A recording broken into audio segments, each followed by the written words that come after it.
स्वागत है आप सभी का एनएफ न्यूज पर। मैं हूं आपके साथ रोहित। महामुलाकात हुई अलास्का में। अमेरिका के राष्ट्रपति डोनाल्ड ट्रंप और पुतिन की यह मुलाकात कई मायनों में खास थी। पिछले 3.5 साल से रूस यूक्रेन युद्ध चल रहा है और थमने का नाम नहीं ले रहा है। ट्रंप ने अपने चुनावी प्रचार के दौरान दावे बड़े बड़े किए थे कि आऊंगा तो 24 घंटे में दुनिया की तस्वीर और तकदीर बदल दूंगा, युद्ध समाप्त कर दूंगा, रूस और यूक्रेन की जंग खत्म हो जाएगी। 24 घंटे क्या पता नहीं कितने 72 घंटे बीत गए और ट्रंप की ये बात झूठी साबित होती जा रही है।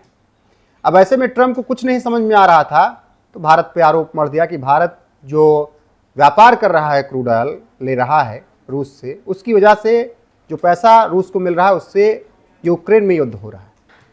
अब इससे भी बात नहीं बन पाई तो फिर अलास्का में पुतिन से मुलाकात की डोनाल्ड ट्रंप ने, और पुतिन से मुलाकात करने के बाद ट्रंप वापस वाशिंगटन लौटे तो उन्होंने सबसे पहले यूक्रेन के राष्ट्रपति व्लादिमीर ज़ेलेंस्की को फोन किया है और फोन पर तमाम बातचीत हुई है। विस्तार से आपको बताते हैं कि क्या कुछ बातचीत हुई अलास्का में। इस मीटिंग के बाद आपको जानकारी देते चले कि पुतिन ट्रंप की जब मीटिंग हुई तो उस दौरान तमाम बातें वहां पर हुई, हालांकि कोई भी उसका परिणाम नहीं निकल पाया क्योंकि पुतिन अपनी बातों पर अडिग हैं। अब भी वो कह रहे हैं कि रूस अपनी संप्रभुता की रक्षा करने में अकेले सक्षम है, यूरोपीय यूनियन का कोई भी दखलंदाजी यहां पर मंजूर नहीं की जाएगी।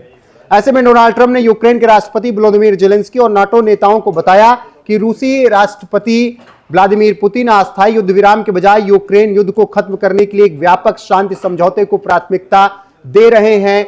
पुतिन ये नहीं चाहते हैं कि केवल सीज फायर हो, पुतिन चाहते हैं कि पूरी तरीके से युद्ध विराम हो और उसके लिए वो बड़ा समझौता करना चाहते हैं। हालांकि समझौता क्या होगा अभी इसकी जानकारी निकलकर सामने नहीं आई है। यूक्रेन के राष्ट्रपति ज़ेलेंस्की ने अलास्का में डोनाल्ड ट्रंप और व्लादिमीर पुतिन की मुलाकात पर अपनी पहली प्रतिक्रिया दी है। उन्होंने कहा कि वो यूक्रेन, अमेरिका और रूस के बीच ट्रंप के प्रस्तावित त्रिपक्षीय बैठक का समर्थन करते हैं। ज़ेलेंस्की ने बताया कि वो वाशिंगटन डीसी में ट्रंप से मिलेंगे ताकि युद्ध को खत्म करने और शांति स्थापित करने से सभी पहलुओं पर चर्चा की जा सके, और यह मुलाकात होगी सोमवार को। उन्होंने यह भी कहा कि अमेरिका की ओर से यूक्रेन की सुरक्षा गारंटी में भागीदारी के जो संकेत मिल रहे हैं वो बेहद पॉजिटिव है, जो यूक्रेन के लिए महत्वपूर्ण है। ट्रंप ने ज़ेलेंस्की और नाटो नेताओं को ब्रीफ कर दिया है कि क्या कुछ मीटिंग में हुआ है, क्या कुछ बातचीत हुई है, और अब सबसे ज्यादा नजरें सोमवार को रहेंगी जब ज़ेलेंस्की और ट्रंप की मुलाकात होने जा रही है। वाशिंगटन पहुंचेंगे ज़ेलेंस्की और वहां पर ट्रंप से उनकी मुलाकात होगी और वो हर एक पहलुओं पर चर्चा करेंगे। लेकिन ट्रंप ने तो यह साफ कर दिया कि पुतिन नहीं समझ रहे हैं, पुतिन सीज फायर नहीं चाहते हैं, पुतिन चाहते हैं पूर्ण रूप से युद्ध विराम हो और उस युद्ध विराम के लिए वो बड़ा समझौता चाहते हैं। तो ट्रंप को कुछ भी हासिल नहीं हुआ यहां पर। ना ट्रंप का जो एकदम प्रोपेगेंडा था सीज फायर वाला, जो चिल्ला रहे थे कि 6 देशों में मैंने शांति बहाल करवा दी, पुतिन ने उसको भी खारिज कर दिया और बता दिया कि शांति हमारे शर्तों पर बहाल होगी, सीज फायर हमारी शर्तों पर होगा, अमेरिका की शर्तों पर नहीं होगा, नाटो देशों की शर्तों पर नहीं होगा, यूरोपियन यूनियन की दखलंदाजी मंजूर नहीं होगी। ऐसे में ज़ेलेंस्की उम्मीद कर रहे हैं कि जब हम मिलकर बैठेंगे, बातचीत करेंगे रूस के साथ तो एक सकारात्मक परिणाम निकलेगा। हालांकि अलास्का में तो कुछ परिणाम नहीं निकला। अलास्का में रूसी राष्ट्रपति व्लादिमीर पुतिन के साथ शिखर सम्मेलन के बाद डोनाल्ड ट्रंप ने यूक्रेन के राष्ट्रपति व्लादिमीर ज़ेलेंस्की से फोन पर लंबी बातचीत की और नाटो नेताओं से भी उन्होंने संपर्क किया। ट्रंप पुतिन के लिए रेड कार्पेट स्वागत के बावजूद यूक्रेन युद्ध को खत्म करने का कोई भी आइडिया निकाल कर नहीं ला पाए, और ट्रंप ने कहा कोई समझौता तभी है जब वह वास्तव में हो, जबकि पुतिन ने दावा किया कि दोनों ने यूक्रेन पर एक सहमति बनाई है और यूरोप को उभरती प्रगति को बाधित न करने की चेतावनी दी है।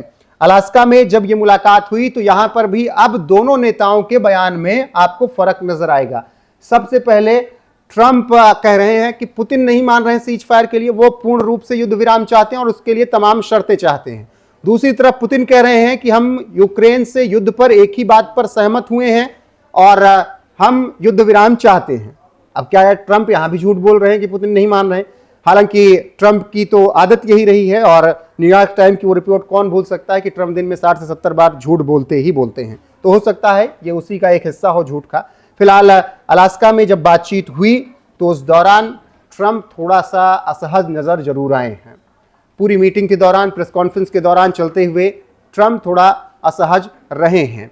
और इसके अलावा फिर अब जेलेंस्की से उन्होंने बातचीत करके पूरा ब्रीफ कर दिया कि क्या बातचीत पुतिन से हुई है। अब देखना होगा कि युद्ध विराम होता है कि नहीं। बाकी सोमवार को जब जेलेंस्की मिलेंगे तब क्या कुछ होता है। पिछली बार जब मिले थे तो काफी गहमा गहमी हुई थी, अब की क्या होता है ये देखना होगा।